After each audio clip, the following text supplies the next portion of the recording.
जैसा कि कल मैंने फेसबुक की अपनी साइट पर संदेश छोड़ा था कि आज 12 मई को मैं फेसबुक पर लाइव रहूँगा और आज लाइव रहने का मेरा विषय जो है वो है भारतीय राजनीति में हमारी भूमिका। और आज 12 मई भी है। वैसे ये हमारे देश की संस्कृति नहीं है, मगर क्योंकि यह भारत मातृशक्ति का एक परिचायक है, उस दृष्टि से आज एक पाश्चात्य संस्कृति के संदेश में मातृ दिवस के रूप में भी 12 मई को हम मनाते हैं। आज के इन विषयों पर मैं आपसे जुड़ने का प्रयास कर रहा हूँ। आज हम सब श्री बालाजी मानव सेवा समिति के तत्वावधान में आयोजित पाक्षिक संस्कार पाठशाला जो ग्रेटर नोएडा की पावन भूमि पर चलती है, यह 15 दिन में एक दिन आयोजित होती है और इसका विषय है सनातन को जाने। माने सनातन क्या है और उस सनातन से राष्ट्र की रक्षा में हमारी भूमिका क्या है। महत्वाकांक्षाओं को प्राप्त करने का साधन नहीं है, राजनीति एक संस्कार भी है। राजनीति एक परिवार का संचालन करने का माध्यम भी है। राजनीति एक समाज को सही दिशा और संदेश देने का माध्यम भी है। राजनीति सही राष्ट्र के प्रति सही व्यक्ति का चुनाव करने का भी माध्यम है। और राजनीतिक जैसे विषय और शब्द के माध्यम से समाज को किस प्रकार का हम सात्विक संदेश दे सकते हैं, किस प्रकार से हम समाज में जन चेतना को जगाने का कार्य कर सकते हैं, ये भी एक राजनीतिक पहलू है। भारत की संस्कृति और सभ्यता, भारत का संस्कार और भारत का जीवन बहुत ही सात्विक है। हमारे वेदों ने, हमारे ग्रंथों ने, हमारे उपनिषदों ने हमको भारत के संस्कार और विचार के बारे में बहुत सारे अनेकों संदेश और उदाहरण दिए हैं। जब हम रामचरितमानस का पठन करते हैं, पढ़ते हैं, उसका अध्ययन करते हैं, तो भगवान राम और माता सीता हमारे जीवन को संचित करने के लिए, संस्कारित करने के लिए, मर्यादित करने के लिए एक अलौकिक संदेश देने का काम करते हैं। जब हम गीता का अध्ययन करते हैं तो भगवान कृष्ण के द्वारा गीता में उपदेश दिया गया है कि राजनीति किस प्रकार की होनी चाहिए। सही राजनीति वह है जो राष्ट्र की रक्षा के साथ साथ धर्म और इस देश के अंदर रहने वाले हर संप्रदाय के नागरिक के बारे में विचार करे।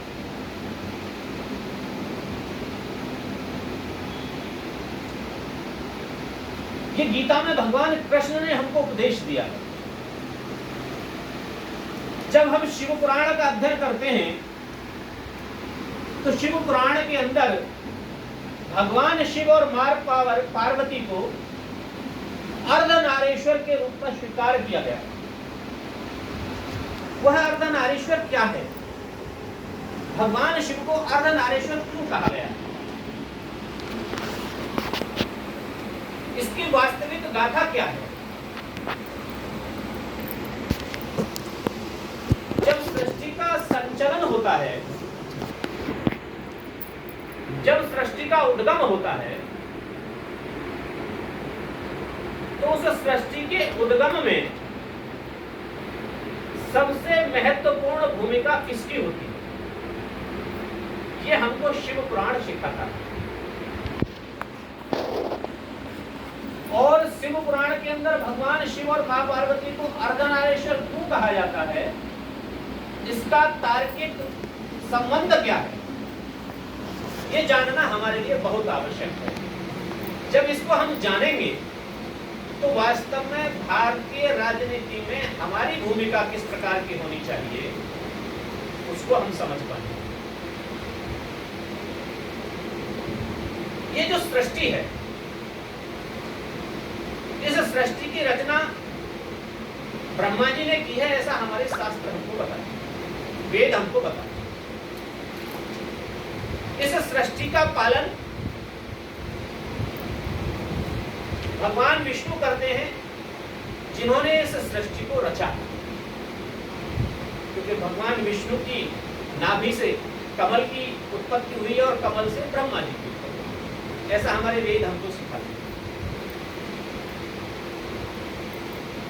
और उन विष्णु भगवान की भुजाओं से भगवान शिव की उत्पत्ति हुई है, और इसलिए भगवान शिव प्रकृति के साथ साथ इस प्रकृति के संहारक भी हैं। संहारक क्यों है? जो रक्षा और सुरक्षा प्रदान करता है, जो हर उस दंभ भरे विचार से हमको सुरक्षित करने का काम करता है, और जो आताताई विचारधारा के ऐसे राक्षस प्रवृत्ति के बंधु, जो इस सृष्टि सृजन में केवल अपनी भूमिका इस सृष्टि के दोहन करने के लिए अपना योगदान प्रदान करते हैं, ऐसे असामाजिक तत्वों का संहार करने के लिए भी भगवान सृष्टि का पालन करते हैं। अब वेदों ने तो हमको सिखाया कि भगवान ब्रह्मा जी ने सृष्टि को रचा है, सृष्टि का संचालन किया है, लेकिन वो सृष्टि रची कैसे गई? उस सृष्टि को रचने के लिए आवश्यकता क्या क्या पड़ी? तो वो सृष्टि क्या है? तो वह सृष्टि है यह भारत भूमि, और इस भारत भूमि का स्वरूप है, इस भारतवर्ष में ही नहीं अपितु समस्त विश्व के अंदर नारित्व का रूप धारण करने वाली हमारी नारी, हमारी मां, वह सृष्टि। जब प्रकृति का उद्गम होता है, जैसे हम ध्यान में लाते होंगे, हमने देखा होगा अपने घरों में, परिवारों में, हमारी माताएं जब दूध जमाने का काम करती हैं और उस दूध से दही बनती है और दही से फिर छाछ और घी बनता है, लेकिन वो छाछ और घी किस प्रकार से बनता है? दूध तो प्रकृति है, लेकिन उस दूध से, उस प्रकृति के अंदर से सृष्टि की उत्पत्ति कैसे होगी? उस दूध को उबालने के बाद में जमाया जाता है, जमाने के बाद में दही तैयार किया जाता है, और दही तैयार करने के बाद में उसका मंथन होता है, और जब उस दही को हम मथते हैं रई द्वारा, तब उसमें से दूध की मात्रा समाप्त हो जाती है, दही की मात्रा समाप्त हो जाती है, और 3 चीजों की उसमें से उत्पत्ति होती है। उसमें से जो ज्ञान है वो घी के रूप में हमारे बीच में आ जाता है। उसमें जो वैराग्य है वह छाछ के रूप में, मट्ठा के रूप में हमारे यहाँ समक्ष आ जाता है, और उसमें जो दोष है वह पानी के रूप में हमारे बीच से। जब हमको वह उस दूध के द्वारा मथने पर ज्ञान रूपी घी प्राप्त होता है। और जब वो मंथन होता है तो उस मंथन की वास्तविक भूमिका क्या रही? तो वह मंथन की वास्तविक भूमिका वह सृष्टि है। जब माता हमारे जीवन को संचित करने के लिए, आज हम कह रहे हैं कि आज मातृ दिवस है, कह सकते हैं ये पश्चिमी सभ्यता है, मगर मैं ये कहना चाहता हूं कि वर्ष में 365 दिन होते हैं। उन 365 दिनों में कौन सा ऐसा दिन नहीं है जो माता का दिन नहीं है? माता का दिन हर दिन माता का है, लेकिन उन 365 दिनों में से हम अपनी माता के लिए एक दिन समर्पित कर दें, उस सृष्टि के लिए जिसने हमको रचा है, जिसने हमारा उद्गम किया है, हमको जन्म दिया है, हमको उत्पन्न किया है, 9 मास तक अपने गर्भ में रखकर हमको संचित किया है, सींचा है। 365 दिन तक वो हमारा लालन पालन करती है, हमको बुरे कर्मों से बचाती है, हमको अच्छे जीवन की तरफ ले जाने का कार्य करती है। अगर हम कोई गलत कार्य करते हैं तो वो हमको डांटती है, फटकारती है, मारती भी है, हमको बुरा भी लगता है। लेकिन जब हम अपनी इस बाल्यावस्था से तरुणावस्था की तरफ आते हैं, बड़े होते हैं, और जब तो मैंने कहा मंथन के द्वारा जो घी हमने निकाला था, हमारा जीवन दूध था, हमारी माता ने हमको गर्भ में धारण किया, जन्म दिया, हमको दूध के रूप में प्रकट किया। लेकिन जब उस दूध को जमाने का काम प्रारंभ हुआ, उसमें से ज्ञान का अर्जन करने का काम प्रारंभ हुआ, तो हमारी माता ने हमारी गुरु बनकर, सबसे पहली गुरु बनकर हमको चलना सिखाया, बोलना सिखाया, हंसना सिखाया, लड़ना सिखाया, शिक्षा देना प्रारंभ की, हमको समाज का संतुलन बनाना प्रारंभ किया, हमको समाज में किस प्रकार का आचरण करना है ये संदेश देना प्रारंभ किया। और जब उस संदेश के माध्यम से हम बाल अवस्था को छोड़कर तरुणावस्था की तरफ आए, तो वह मंथन प्रारंभ हो गया। और उस मंथन से जब हम अपनी शिक्षा ग्रहण करके एक सात्विक विचार के साथ अपने माता पिता के दिए हुए ज्ञान, अपने गुरुजनों के द्वारा दिए हुए ज्ञान, हमारे शिक्षकों के द्वारा दिए हुई शिक्षा के माध्यम से हम राष्ट्र के निर्माण में अपना योगदान प्रारंभ करते हैं, जब हम उस राष्ट्र के नेतृत्वकर्ता बनते हैं, जब हम उस समाज का संचालन करने का काम प्रारंभ करते हैं, जब हम अपने जीवन के सही विषय को तय करने का काम प्रारंभ करते हैं, और उस मार्ग से जब हमको सात्विक मार्ग मिलता है, उचित संस्कार मिलता है, सही विचार मिलता है, सही संदेश मिलता है, सही समाज के द्योतक हम बनते हैं, तब वास्तव में उस मंथन के द्वारा जो घी के रूप में हम उत्पन्न हुए हैं, उस ज्ञान का अर्जन हम प्राप्त कर पाते हैं। तब वास्तव में उस दूध के मंथन का सही अर्थ निकलता। तो हमको अपने जीवन में तय करना है कि उस मंथन के माध्यम से हम घी बनना चाहते हैं, मट्ठा छाछ बनना चाहते हैं, या उन दोनों से अलग होकर केवल पानी का स्वरूप बनकर जो खारा होता है, जो खट्टा होता है, जिसे कोई ग्रहण नहीं करना चाहता, उस प्रकार के समाज का नेतृत्व करना चाहते हैं, वो हम बनना चाहते हैं। आज के मातृ दिवस पर हमारा सही संदेश और अपनी माताओं के लिए सही समर्पण तब होगा जब हम आज के इस मातृ दिवस पर हमको प्रकृति और सृष्टि की रचना के माध्यम से नर और नारेश्वर का जो अर्धनारेश्वर भगवान शिव और मां पार्वती के द्वारा प्रकट हुआ है, उस सृष्टि और प्रकृति का जो मंथन हुआ है, जो आपस में मिलन हुआ है, जो एक दूसरे में समाहित होकर इस दूध की उत्पत्ति के माध्यम से और घी छाछ और उस खारे पानी की जो मंथन को लाकर हमको इस संसार के रूप में प्रकट और उत्पन्न किया है, हम वास्तव में अपनी उस माता के ऋण के प्रति,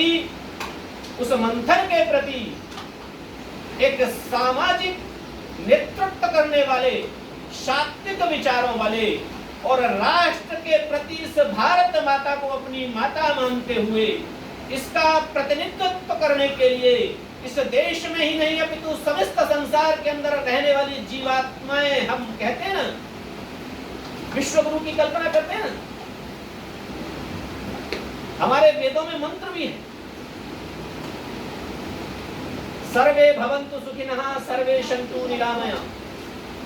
सर्वे भद्राणि पश्यन्तु मा कश्चित् दुःख भाग भवेत्। हम समस्त विश्व की सुख शांति की आराधना करते हैं, हम समस्त विश्व के आनंद की कल्पना करते हैं, हम समस्त विश्व के नेतृत्व का मार्गदर्शन करते हैं, हम समस्त विश्व की आराधना करते हैं। एक सनातन धर्म ही ऐसा धर्म है जिसमें समस्त विश्व की रचना के लिए, समस्त विश्व की आराधना के लिए और समस्त विश्व के कल्याण के लिए चिंतन किया जाता है, मंथन किया जाता है, मंत्रोच्चार किया जाता है। अन्य किसी धर्म के अंदर समस्त विश्व की सात्विक कल्पना का विचार नहीं। इसलिए सनातन सबसे, जिस धर्म के अंदर, जिस सनातन के अंदर हमने जीवन धारण किया है और जिस सनातन के हम द्योतक हैं, उस सनातन को अपना धर्म मानकर और राजनीतिक प्लेटफॉर्म को वास्तव में राजनीतिक विषय के द्वारा और राष्ट्र निर्माण के लिए, भारत माता और भारत भूमि की रक्षा और सुरक्षा के लिए हम अपने जीवन में बड़े होकर अपना योगदान प्रदान करेंगे,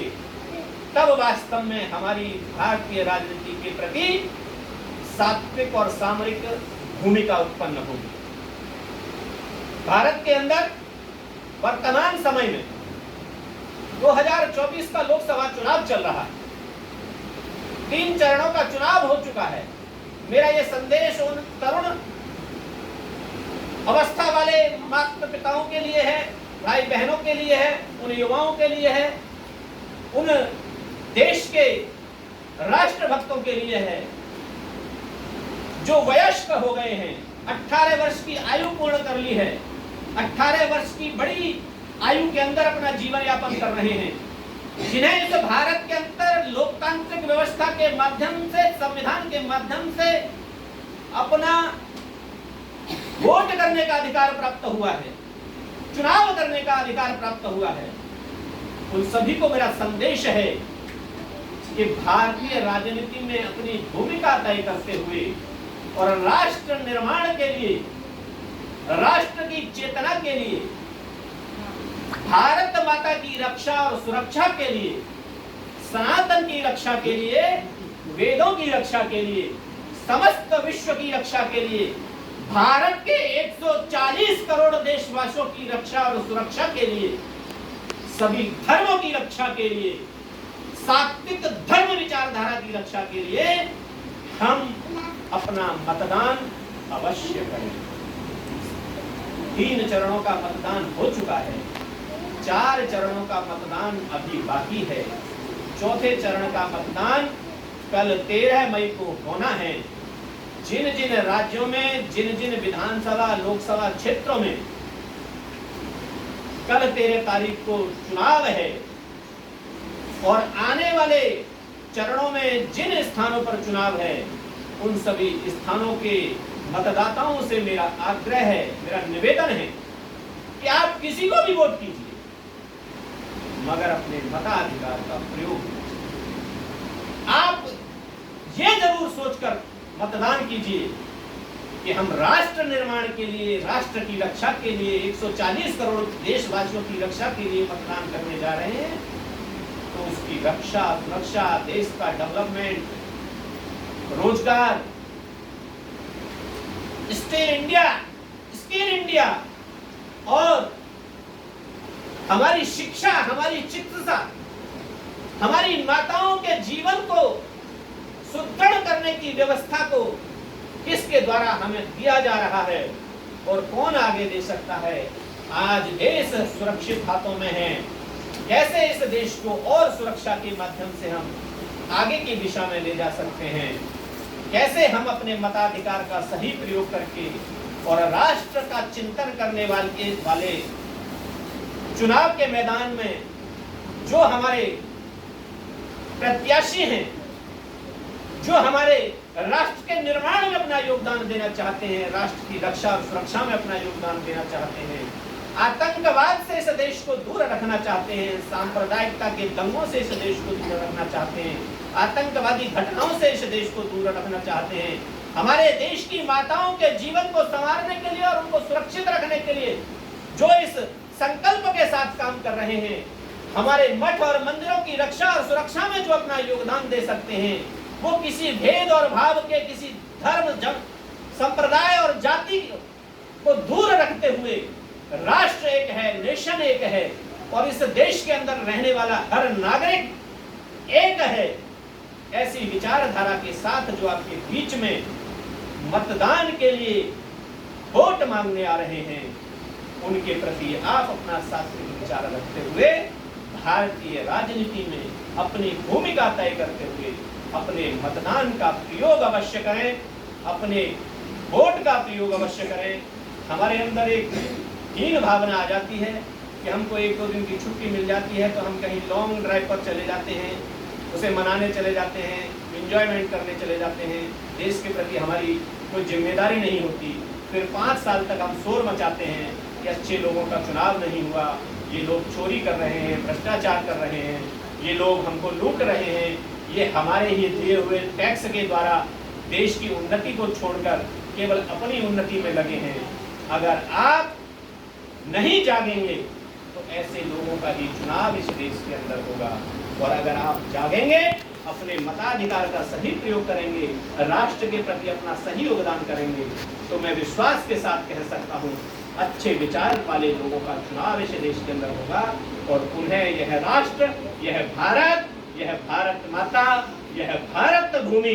विश्व गुरु के रूप में विश्व पटल पर स्थापित होकर विश्व का नेतृत्व करने के लिए अग्रिम पंक्ति की संवाहक बनकर आगे खड़ी दिखाई देगी।